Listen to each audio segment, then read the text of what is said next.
하나님 말씀을 보도록 하겠습니다. 하나님께서 오늘 우리에게 주시는 말씀은 야고보서 4장 11절에서 17절까지 말씀입니다.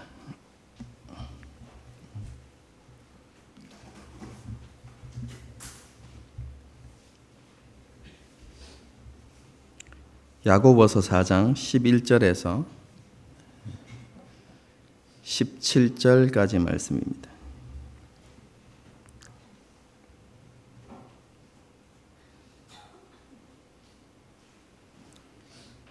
한 절씩 교독하시겠습니다. 제 먼저 읽습니다. 형제들아 서로 비방하지 말라. 형제를 비방하는 자나 형제를 판단하는 자는 곧 율법을 비방하고 율법을 판단하는 것이라. 내가 만일 율법을 판단하면 율법의 준행자가 아니요 재판관이로다.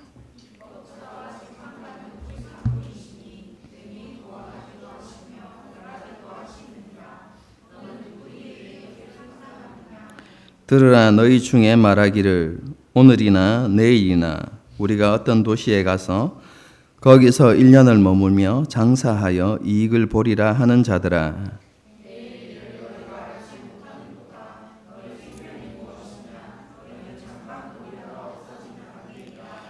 너희가 도리어 말하기를 주의 뜻이면 우리가 살기도 하고 이것이나 저것을 하리라 할 것이거늘.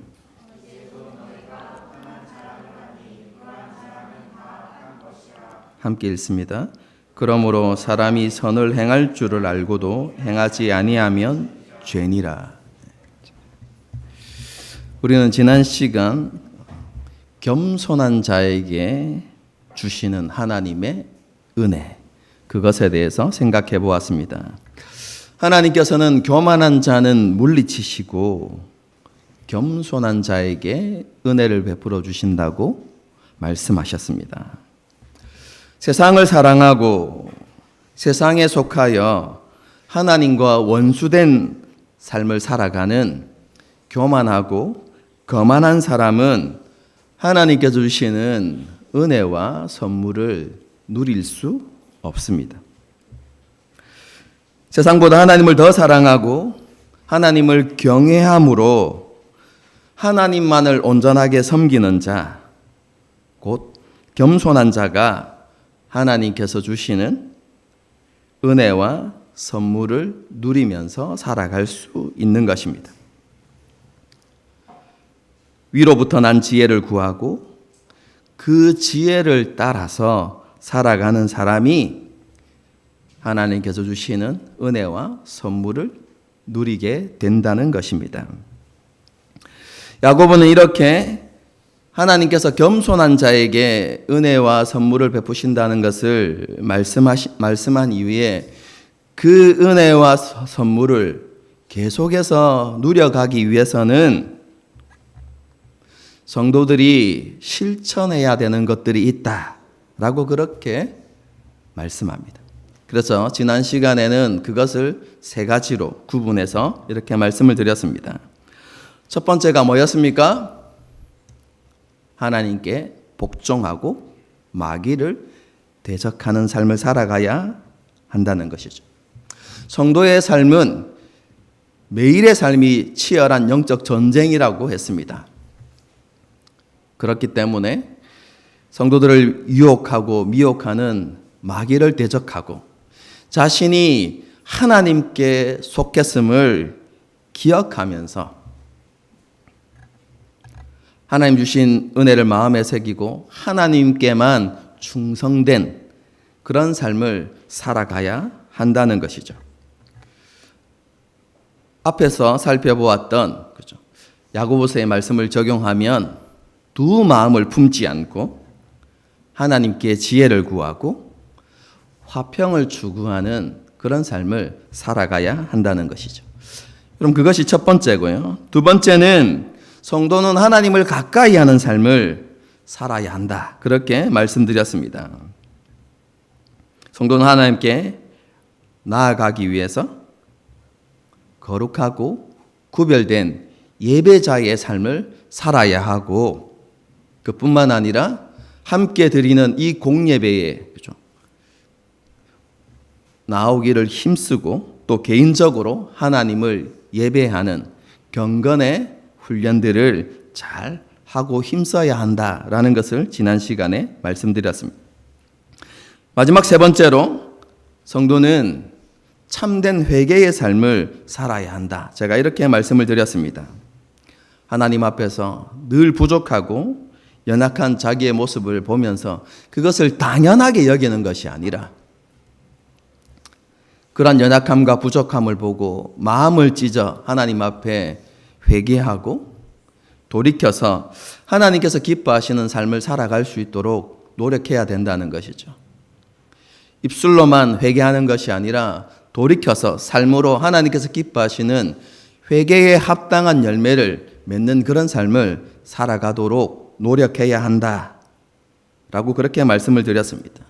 이런 세 가지 실천을 통해서 그리스도인은 하나님께서 주시는 그 은혜와 선물을 지속적으로 누리며 살아갈 수 있다는 것을 지난 시간에 말씀드렸습니다. 야고보는 이렇게 겸손한 자에게 있어야만 하는 삶의 실천, 이것을 교훈한 이후에 겸손한 자가 그러면 경계해야 되는 것은 무엇인가? 그것에 대해서 오늘 본문을 통해서 교훈하고 있습니다. 경계해야 되는 삶의 모습은 크게 세 가지인데요. 세 가지를 다 다루기에는 시간이 부족해서 오늘은 먼저 두 가지만 이렇게 살펴보도록 하겠습니다. 겸손한 자가 경계해야 되는 첫 번째 삶의 모습은 무엇인가? 여러분, 그것은 서로를 비방하지 말아야 한다는 것입니다. 더 구체적으로 말하면 다른 사람을 모독하고 명예를 훼손하는 일을 하지 말아야 한다라는 것입니다. 여러분, 어떤 사람을 비방할 때 그 비방하는 내용이 허위일 수도 있고 사실일 수도 있습니다. 그런데요, 성도는 그것을 공개적으로 드러내어서 다른 사람들을 모독하거나 그 사람의 명예를 떨어뜨리는 행동을 해서는 안 된다는 것입니다. 그렇게 하는 것은 겸손한 사람에게 어울리지 않는, 합당하지 않은 모습이다. 그렇게 야고보가 말씀하는 것입니다. 그럼 다른 사람들을 비방하는 사람들을 한번 생각해 보십시오. 많은 사람들이요, 자기의 판단이 매우 합리적이다 이렇게 생각하는 경우가 많습니다. 그리고 자신이 그렇게 하는 행동은 잘못된 것을 바르게 고치기 위한 그런 행동이라고 여기는 경우가 많죠. 제3자나 공동체의 유익을 위해서 혹은 공정함을 위해서 내가 그 일을 하고 있다, 이렇게 생각하는 경우가 많습니다.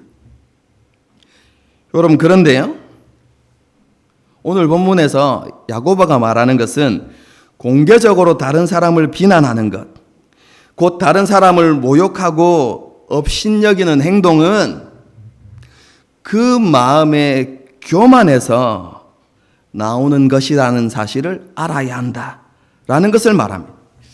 여러분, 이 야고보의 교훈을 오해하면 안 됩니다.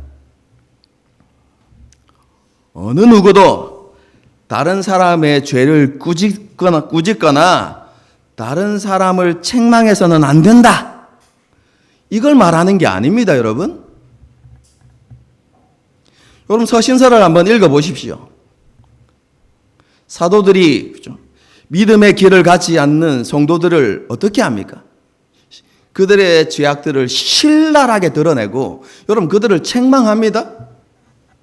그렇지 않습니까? 야고보서도 마찬가지죠. 야고보 역시 성도들의 잘못된 그 모습들을 적나라하게, 다른 사도들보다 더 적나라하게 드러내고 그것들을 신랄하게 책망하는 내용이 야고보서에 담겨져 있습니다. 여러분, 그렇기 때문에 야고보가 다른 사람들을 비방하지 말라는 것은 다른 사람의 죄를 책망하지 말라, 이런 의미는 아닙니다.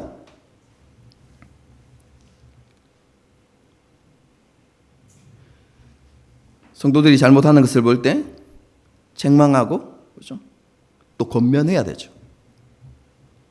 그러면 그렇게 다른 사람들의 죄를 지적하고 책망하는 것과, 그렇죠? 오늘 본문에서 야고보가 서로를 비방하지 말라, 여러분 이것은, 그렇죠? 어떤 차이가 있는 것일까요? 여러분 그것은 마음의 동기와 목적의 차이입니다. 서신서 저자들이 성도들을 책망하는 이유가 무엇입니까? 성도들의 죄악을 지적하고 책망하는 이유는요, 그를 모독하고 그들의 명예를 떨어뜨리기 위한 것이 아니라 그들이 잘못된 길에서 돌이키도록 하기 위해서, 그래서 그들이 하나님 앞에 온전하게 세워지기를 원하는 사랑의 마음에서 그들을 책망하고 그들의 죄를 지적하는 것입니다. 여러분, 저자들에게는 그들의 허물과 죄를 드러내어서 그들보다 자신이 우월하다라는 것을 드러내고 그들을 통제하려고 하는 그런 욕망이 그 책망에 담겨져 있지 않습니다, 여러분. 그들을 책망함으로 자신의 어떤 숨겨진 의도를, 그렇죠, 욕망을 성취하고자 하는, 여러분, 그런 마음이 전혀 없는 것입니다.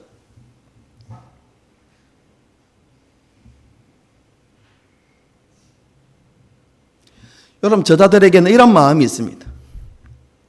나 역시 그들과 같이 하나님의 은혜가 아니면 나도 저주받을 자식이었다.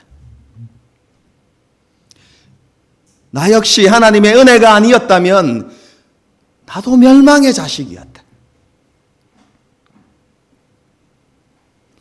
여러분, 그런 바른 인식이 그들 가운데 있습니다. 뿐만 아니라, 그렇죠, 나와 그들이 동일하게 하나님의 은혜를 입은 자들이고 여전히 하나님의 은혜가 필요한 사람들이라는 알미 그들에게 있었습니다. 여러분, 이 알미라는 것은 단순히 지적인 이해가 아니라 전인격적인 암, 그렇죠? 그리고 그것을 굳게 확신하고 있었죠. 여러분, 그래서, 그렇죠, 저자들은 다른 사람을 비난할 자격이 없다는 사실을 너무나 잘 알고 있었습니다. 그래서 저자들은 그들을 비난하고 그들을 모독하고 그들의 명예를 떨어뜨리는 것이 아니라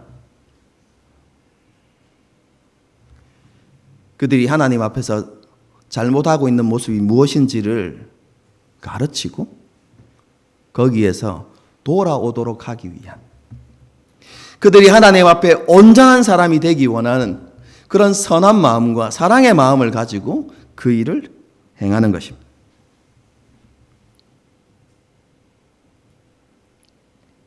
야고보에도 그런 마음들이 여러분 표현되어져 있습니다.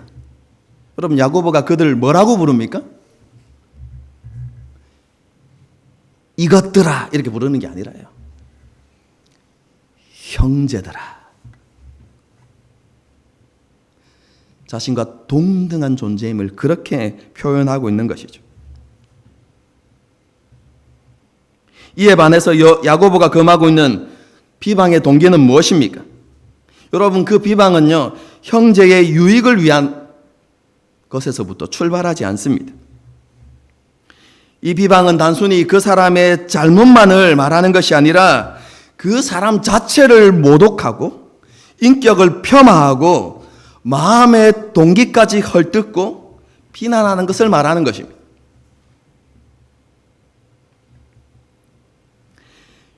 이러한 행동은요, 그 사람을 업신여기는 거만한 마음, 그리고 자신이 더 우월하다는 교만한 마음에서부터 나오는 행동입니다.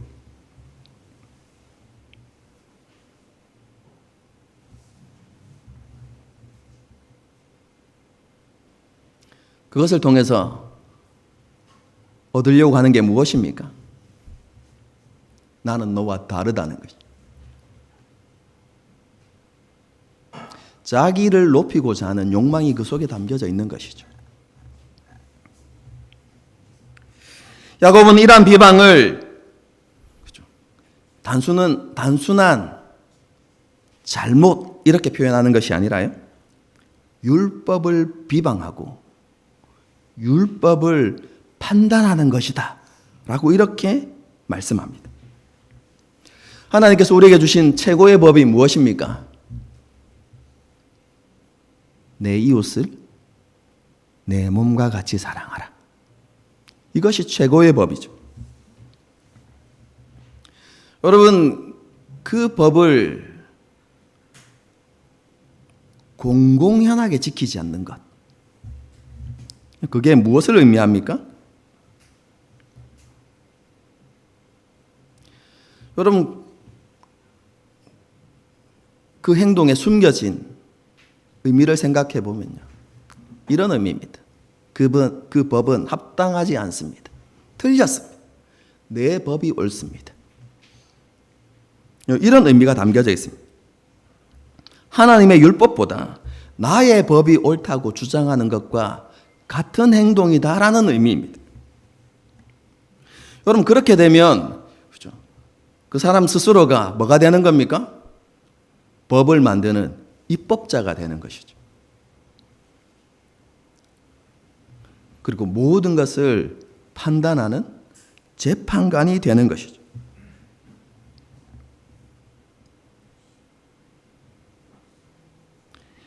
야고보는 서로를 비방하는 것이 스스로를 하나님의 자리에 앉히는 것이다 라고 그렇게 이야기하면서 그것은 겸손한 자에게 어울리지 않는, 합당하지 않은 모습이다 라고 그렇게 말씀하고 있는 것이죠. 그럼 이것이 첫 번째 경계해야 될 모습이고요. 두 번째로 경계해야 되는 삶의 모습은 무엇입니까? 첫 번째 것과 비슷한 의미는 있지만, 그죠? 이런 의미입니다. 이런 것입니다. 스스로를 삶의 주관자로 여기는 것. 그럼 스스로를 삶의 주관자로 여긴다는 것은 시간과 결과가 내 것이다 라고 주장하는 것과 똑같습니다. 시간은 내 편이고 내가 시간을 마음대로 할 수 있다고 생각하는 것입니다. 뿐만 아니라 결과 또한 내가 얼마든지 만들어낼 수 있다라고 생각하는 것. 여러분, 그것이 스스로를 주관자로 여기는 것입니다. 야고보는 이것을 장사꾼의 예를 들어서 설명합니다. 13절을 보겠습니다. 들으라, 너희 중에 말하기를 오늘이나 내일이나 우리가 어떤 도시에 가서 거기서 1년을 머물며 장사하며 이익을 보리라 말하는 자들아, 이렇게 되어 있습니다. 여기에서 오늘이나 내일이나 그리고 1년을 머물며라는 표현은요,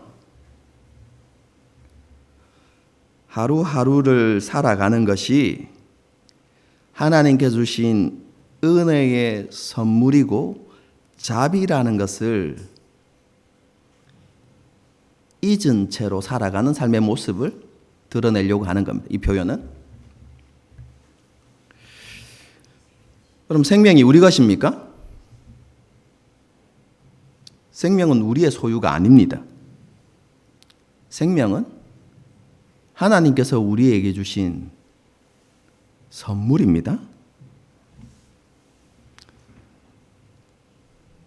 지금 당장 하나님께서 주신 그 선물을 거두어 가시면 어떻게 됩니까?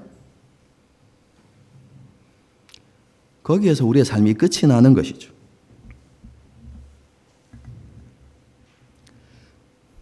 우리는 하나님 보시기에 합당하지 못한 모습으로 살아갈 때가 많습니다. 오늘 기도자가 기도했던 것처럼. 그런데 그런 우리를 하나님께서 긍휼히 여기시고, 그렇죠? 은혜를 베푸셔서 날마다 우리에게 생명을 허락해 주시는 것이죠.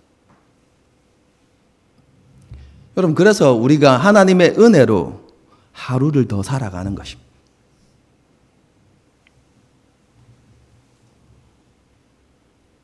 여러분, 그런데요, 이러한 은혜가 계속 반복되다 보니까 어떤 일이 생겨납니까?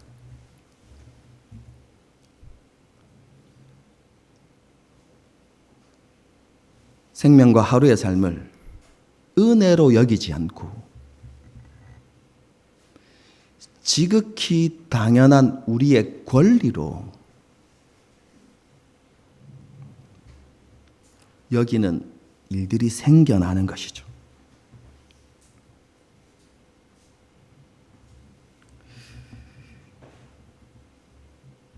야고보가 말씀하는 것이 바로 그것입니다. 하루하루 순간순간이 하나님께 주신 은혜임을 망각한 채 자신이 모든 삶을, 모든 시간과 모든 결과를 주장할 수 있다고 생각하는 것은 주제넘은 짓이다. 교만하고 완악한 것이다. 라고 야고보가 말씀하는 것입니다. 조금 더 구체적으로 살펴보십시오. 어떤 도시에 가서 이렇게 표현되어져 있는데요. 더 정확하게 표현하면 이 도시나 저 도시에 가서 라는 표현입니다. 이 표현과 함께 장사하여 이익을 보리라 라는 표현도 있는데요. 이건 역시 우리 마음의 교만을 잘 보여주는 것입니다. 여러분, 이 표현에는 전제가 있습니다. 나는 무엇이든지 선택할 수 있고 결정할 수 있다. 내가 원하는 것은 언제든지 이룰 수 있다. 노력하면 성공할 수 있다. 라는 전제가 포함되어져 있습니다. 모든 것을 선택하고 결정하는 것은 나의 권한이고 성공이나 좋은 결과는 내가 만들어낼 수 있다는 생각이 이 표현 속에 담겨져 있는 것입니다. 여러분, 정말로 그렇습니까? 내일 내가 어떤 도시에 가리라 이렇게 마음을 먹었습니다. 하나님께서 전쟁이 일어나게 하셔가지고 그 도시로 갈 수 있는 모든 길을 막으시면 어떻게 됩니까? 하나님께서 소돔과 고모라를 멸하듯이 그 도시를 지상에서 없애버리시면 그 계획은 어떻게 되는 것이죠?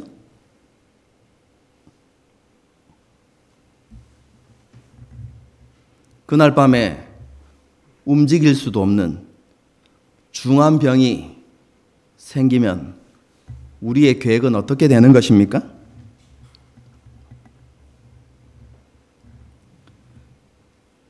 이익을 남기고 성공할 수 있다고 생각하지만 도적을 만나고 사기꾼을 만나면 어떻게 되는 것이죠?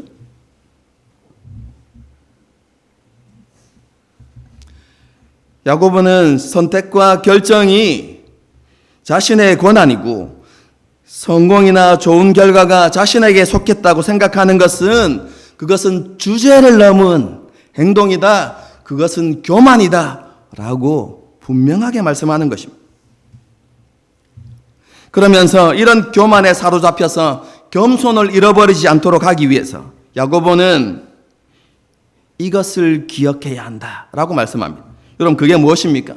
자기의 부족함과 삶의 덧없음과 무상함을 기억하라, 이렇게 말씀하시는 것이죠.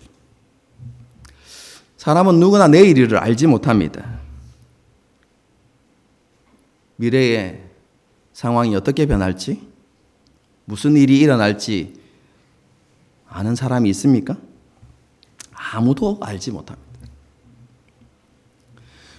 여러분, 우리는 삶을 살아가면서 우리가 내일 죽을 거라고 생각하지 않습니다. 우리의 이 땅의 삶이 길 거라고 착각하죠. 그런데 야고보가 무엇을 이야기합니까? 우리의 생은 잠깐 보이다가 사라지는 안개와 같다.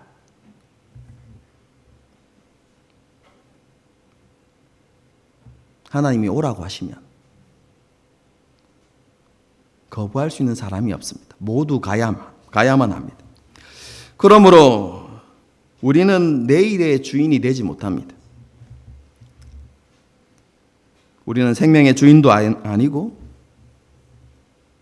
덧없고 무상한 삶의 주인도 아닙니다. 성도는 이러한 인생의 진리를 마음에 새기고 살아가야 하는 것이죠.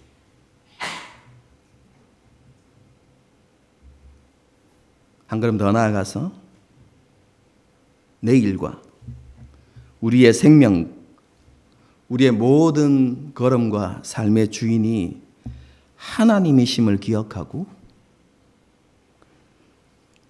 매일의 삶 속에서 그것을 고백하는 삶을 살아가야 하는 것이죠. 주일에만 하나님 안에서 살아가고 나머지 월요일부터 토요일까지는 자신의 시간인 것처럼 자기 생각과 판단과 선택을 따라서 살아가는 것은 겸손한 자에게 합당한 모습이 아닙니다.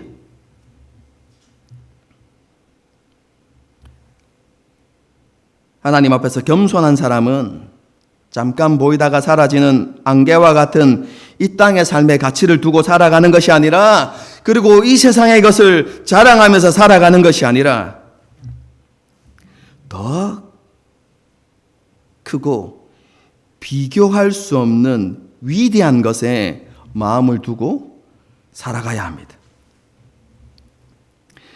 야고보는 이런 삶의 모습을 이렇게 표현하죠. 15절입니다. 너희가 도리어 말하기를 주의 뜻이면 우리가 살기도 하고 이것이나 저것을 하리라 할 것이니거늘.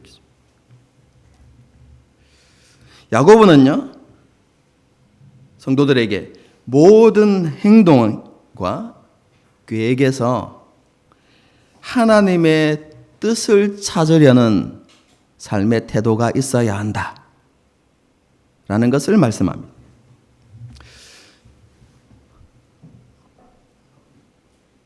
여러분, 오해하시면 안 됩니다.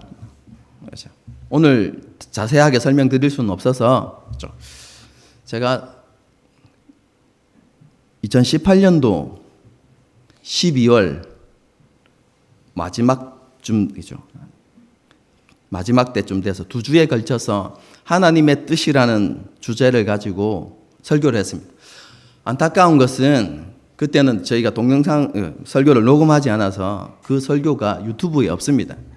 그래서 그 이후에 오신 분들은 그 설교의 내용을 들어본 적도 없고 알 수도 없습니다. 그래서 이 주제가 너무 중요한 것 같아서 하나님의 뜻이라는 주제를 한번 따로 떼어서 설교를 한번 해야 되겠다라는 생각을 하고 있습니다. 그래서 그때 자세하게 말씀드릴 거기 때문에 오늘 다 다루지는 않겠습니다. 간단하게 이렇게 설명을 드리겠습니다. 우리가 우리의 행동과 모든 계획에서 하나님의 뜻을 찾아야 한다라는 것은 이런 의미가 아닙니다. 하나님께서 모든 우리의 길을 딱 정해 놓으셨는데 우리는 그 길을 찾아야 하고 그리고 그 길을 찾아서 걸어가야 한다, 이런 의미가 아닙니다.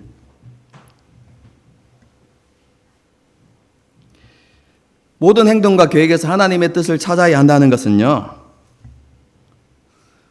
우리가 살아가는 삶의 모든 영역에서 하나님 백성다운 삶의 자세가 무엇인지를 깨닫고 그렇게 살아가야 한다라는 의미입니다. 무엇인가를 행할 때 어떻게 행동하는 것이 하나님 백성다운 모습일까? 그럼 그것을 분명히 알고 그렇게 행하는 것. 이것이 주님의 뜻을 따라 행하는 것입니다. 그럼 무언가를 계획할 때 그렇죠? 어떤 것이 하나님 보시기에 합당한 것일까? 어떤 것이 하나님께서 기뻐하시는 것인가? 기뻐하는 것인가? 여러분 그것을 생각하면서 계획을 세우는 것. 여러분 그것이 하나님의 뜻을 따라서 계획을 세우는 것입니다. 오늘 본문에 나타난 예를 들면 이런 것이죠. 장사꾼이지 않습니까? 여러분 장사를 할 때 어떻게 하는 것이 하나님의 뜻을 행하는 것입니까? 어떻게 장사를 하는 것이 하나님의 백성다운 모습인가를 생각해 보는 것입니다.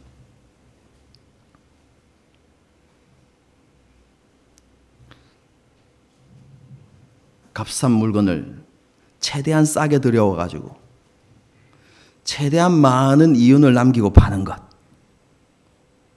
여러분 이것은 하나님 백성다운 모습이 아닙니다.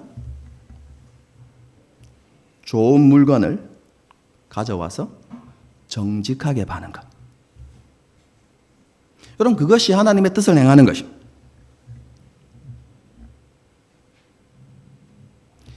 하나님의 사랑과 은혜를 입은 자로서 손님들에게 친절히 대하고 그들을 존중하는 것. 여러분 그것이 하나님의 뜻을 행하는 것입니다.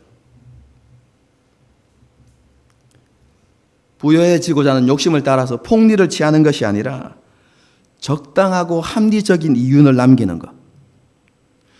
여러분 손해를 보라는 말이 아닙니다. 여러분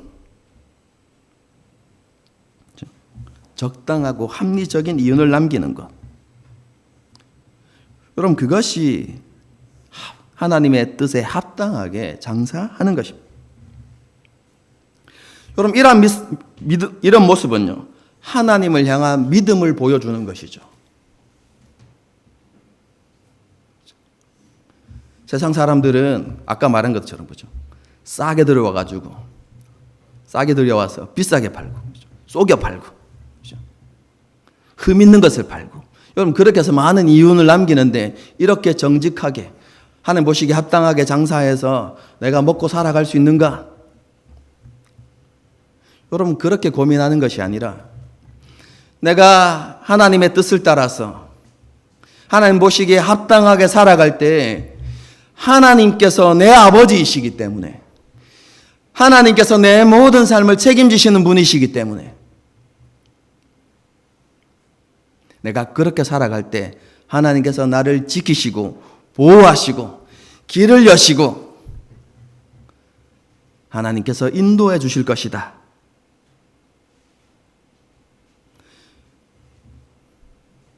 여러분 이러한 믿음으로 살아가는 모습인 것이죠. 하나님께서 우리의 모든 날을 인도하시고 모든 삶의 자리에 함께 하시고 모든 관계와 상황을 주관하신다는 믿음을 그렇게 장사함으로 드러내는 것입니다. 그것이 주님의 뜻을 따라서 사는 것입니다. 야고보는 자신이 오늘과 내일을 주장하고 성공과 좋은 결과가 자기에게 달려 있다고 생각하면서 자기의 지혜와 능력을 과시하고 세상 것을 자랑하는 것은 단순히 겸손한 자에게 어울리지 않는 것. 그럼 그것이 아니라 뭐라고 표현합니까? 악한 것이다 이렇게 표현합니다. 여러분 야고보는 여기에 어떠한 조건이나 단서를 달지 않습니다.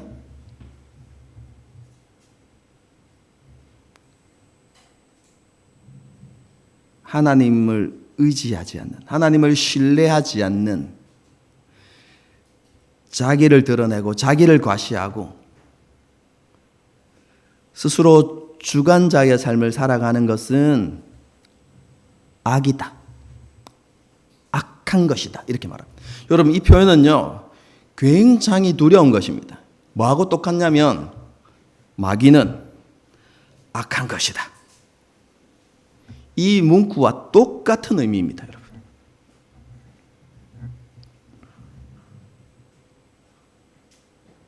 야고보가요 단순히 그것은 악한 것 이렇게 정의 내리고 있는 것이죠.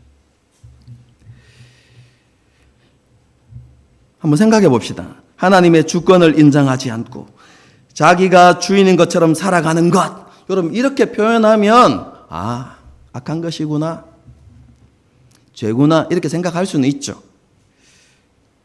여러분 그런데요 야고보가 예를 들었던 것을 다시 한번 살펴봅시다. 여러분 한번 봅시다. 14절입니다.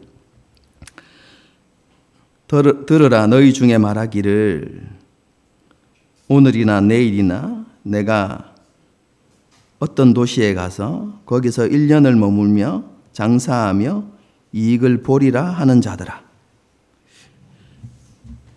여러분 쉬운 말로 뭡니까? 자기가 장사하는 사람, 사업하는 사람입니다. 어떤 도시에 지부를 하나 열고 싶은 거야. 그럼 어떻게 하겠습니까? 계획을 짜겠죠. 예산을 짜고 계획을 짤 겁니다. 그리고 어느 정도 예산이 이렇게 맞춰지고 그렇죠? 계획이 다 이렇게 성립되어지면 어떻게 생각하죠?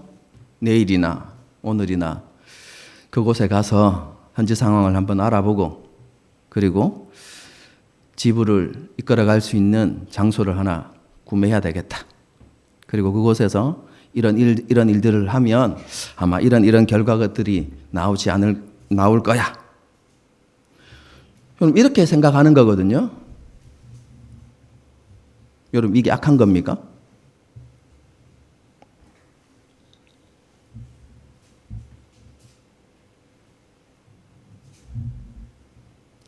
여러분 너무 평범한 일상이지 않습니까? 그렇지 않습니까? 너무 평범하잖아요. 누구나 다 그렇게 생각하면서 살아가잖아요.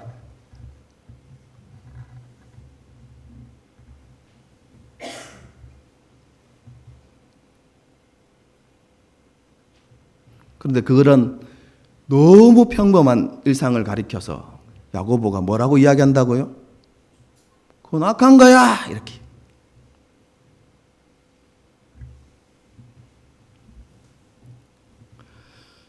여러분 이것은 이렇게 묻는 것입니다. 그 평범한 일상이 하나님과 어떤 관계가 있습니까?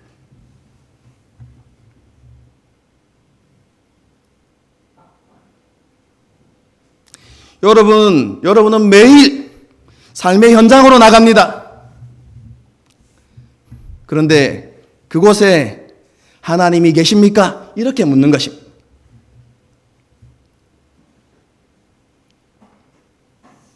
하나님은 주일 예배당에 혹은 가정에 그냥 모셔두고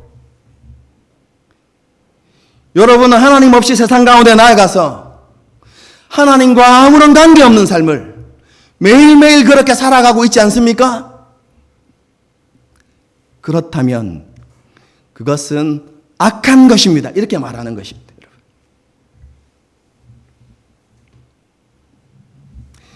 야고보는요, 자신이 서 있는 곳, 자신이 일하는 그 모든 곳에서 하나님의 주되심이 고백되지 않는다면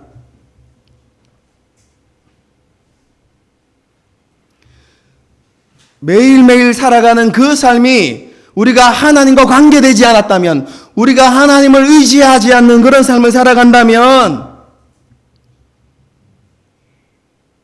그것은 악한 것이고 죄입니다 라고 말하는 것입니다. 하루하루의 삶 자체를 하나님께서 주신 은혜와 자비로 여기지 않고 그냥 계속되어지는 나의 권리라고 여기면서 나는 하나님이 없어도 내 힘과 능력과 지혜로 오늘 하루를 살아갈 수 있고 내일을 개척할 수 있다고 여러분 그렇게 생각하는 것, 그것은 겸손한 자에게 합당하지 않는 모습, 단순히 그것에만 지나는 것이 아니라 악한 것이고 죄라고 하나님께서 말씀하고 있는 것이죠. 야고보는 이렇게 그리스도에는 모든 날이, 모든 계획이, 모든 일이, 모든 행함이 하나님께 의존되어져야 되고 하나님과 관계되어야 한다는 것을 말씀하면서 마지막으로 결론을 이렇게 내립니다. 17절입니다. 그러므로 사람이 선을 행할 줄 알고도 행하지 아니하면 죄니라, 악한 것이니라, 이렇게 말씀합니다. 여러분, 우리는요 너무나 분명한 금지의 명령, 하지 말라는 명령에는 민감하게 반응합니다. 살인하지 말지니라, 도적질하지 말지니라. 여러분, 그 말씀은 여러분 너무 선명하잖아요. 그리고 그 말씀은 우리에게 너무 분명하게 다가오죠. 그렇죠? 그래서 우리는 살인하지 않습니다. 그렇죠? 쉽게 도적질하지 않죠. 여러분, 신앙의 연수가 길어지면 금지의 명령을 지키는 것은요 자연스러워집니다. 그렇지 않습니까? 많이 배우고, 그죠? 그것이 우리의 삶의 일부가 되니까 너무 익숙한 것이 되는 것이죠. 여러분, 그런데요, 하나님께서 기뻐하시는 선이 무엇인지 적극적으로 알려고 노력하는 것,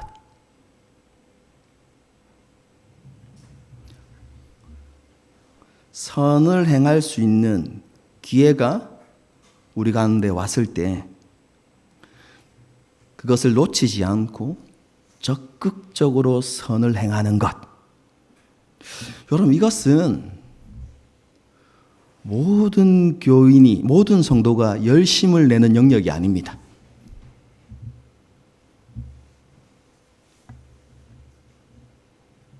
그리고 그렇게 하는 것은 결코 쉬운 일도 아니죠. 여러분, 앞에서 우리가 생각해 보았던 서로를 비방하는 것과 관련해서 이 문제를 한번 생각해 보십시다. 우리가 그죠? 좀 철이 없고 젊었을 때, 그죠? 혈기왕성할 때, 그죠? 다른 사람을 비방하기도 하고 그런 실수를 하죠, 그죠? 나이가 어리면 어릴수록 그런 실수를 자주 범합니다. 여러분, 그런데 세상의 풍파를 겪으면서, 그죠? 나이가 들고 신앙생활을 오래 해서 하나님의 말씀도 듣고 이렇게 하면, 그죠? 실수는 하긴 하지만 옛날에 비해서, 그죠? 그런 실수가 어떻게 됩니까? 줄어들죠. 말할 거 한 번 더 참기도 하고. 여러분, 그런 일들은, 그죠? 신앙의 연수가 차고 나이가 들면 좀 익숙해집니다, 여러분. 여러분, 그런데요, 적극적인 명령, 뭐라고 말씀하십니까? 단순히 비방하지 말라의 수준이 아니라 죽기까지 낮아지신 그리스도의 마음을 품고 나보다 남을 낮게 여기고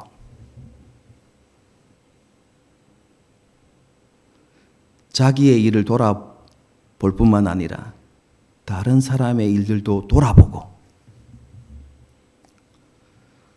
서로가 서로에게 종이 되어서 사랑으로 종 노릇하고 서로의 발을 씻기는 그런 삶을 살아가라. 주와 선생이 되셨던 예수님께서 제자들의 발을 씻기시고 닦으셨던 것처럼 여러분도 그런 사람이 되십시오. 여러분, 이 명령이 우리에게 어떻게 다가옵니까? 여러분, 우리는 이 하나님의 말씀을 지키기 위해서 어떤 노력을 하죠?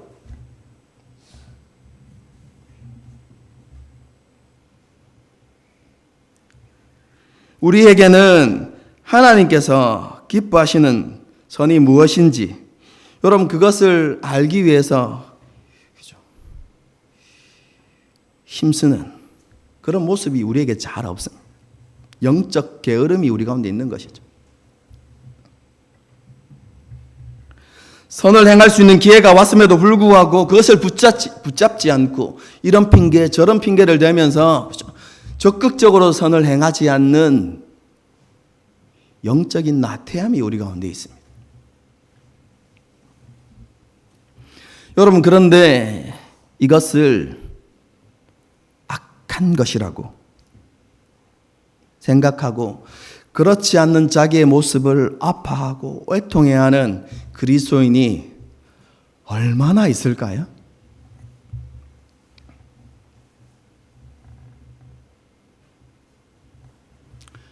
여러분, 오늘 말씀을 다시 한번 생각해 봅시다. 하나님의 말씀에는요, 타협이 없습니다. 선을 행할 줄 알고도 선을 행하지 않는 것은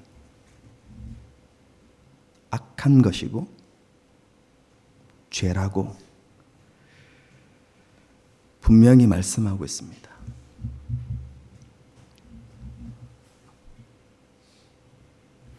그럼 우리의 신앙이 조금 더 성숙해져야만 합니다. 하지 말라는 금지의 명령을 민감하게 듣고 그 명령을 지키는 그런 수준을 넘어서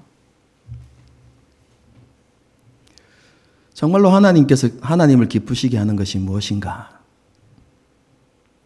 여러분, 그것을 알아가는 그런 성도가 되어야만 합니다.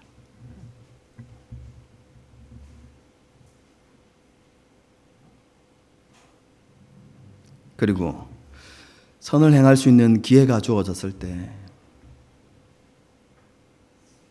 내 욕망과 내 권리를 잠시 내려두고 적극적으로 선을 행하려고 노력하는 그런 우리가 되어야 하는 것이죠. 하루하루의 삶이 은혜인 것을 기억하고 내일의 삶도 똑같은 은혜로 살아가게 될 것을 확신하고 그럼 감사함으로 하나님의 기쁨을 구하는 여러분 그런 삶을 살아가야 하는 것이죠.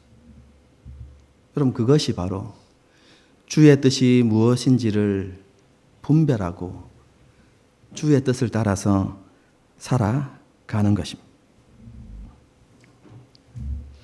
여러분 그렇게 살아가면 좋으신 아버지께서 우리의 모든 것을 책임지신다고 말씀하십니다. 무엇을 먹을까? 무엇을 입을까? 염려하지 말라고 말씀하십니다. 머리털까지 세신 바 되신 하나님, 우리의 마음의 모든 생각을 아시는 하나님께서 우리가 주의 뜻을 행하며 살아가면 우리의 모든 삶을 책임지신다고 그렇게 말씀하십니다. 이 말씀을 우리의 마음에 새기고, 그렇습니다, 내 모든 것이 주님의 것입니다, 주님께 맡겨드립니다. 여러분, 이런 고백과 이런 믿음으로 하루하루를 살아가는 저와 여러분이 될 수 있기를 주님의 이름으로 축복합니다. 그죠?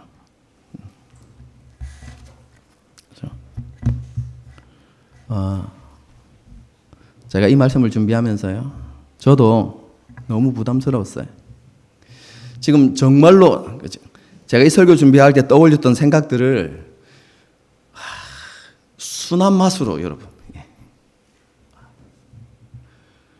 여러분 그때 설교 준비할 때 떠올렸던 표현들이 있어요. 생각났던 거. 그 생각이 떠오를 때 저도 이런 생각했어요. 와, 하나님 정말로 이렇게까지 하셔야 됩니까? 제가 생각하기에도 와, 이렇게 설교하면 성도들이 아멘할 성도들이 아무도 없을 것 같은데요. 왜 그렇게까지 해야 됩니까? 이 생각을 할 사람 성도들이 대부분일 것 같은데, 저도 그런 생각이 드는데 성도들은 안 그렇게 하십니까? 이런 생각들이 막 떠올랐어요. 그러면서 하나님 앞에 다시 원고를 쓰면서 기도했습니다. 하나님, 순한 맛을 주십시오. 지혜롭게 전할 수 있도록. 진짜로 순화시킨 겁니다.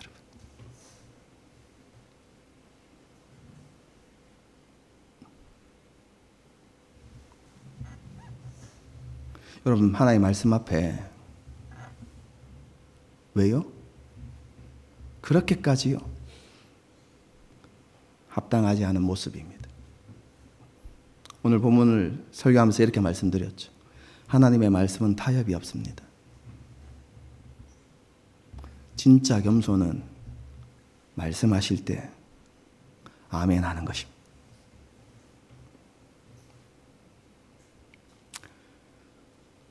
저도 그렇지 못한데, 그죠? 함께 그런 사람이 되어 가야 되지 않겠습니까, 여러분?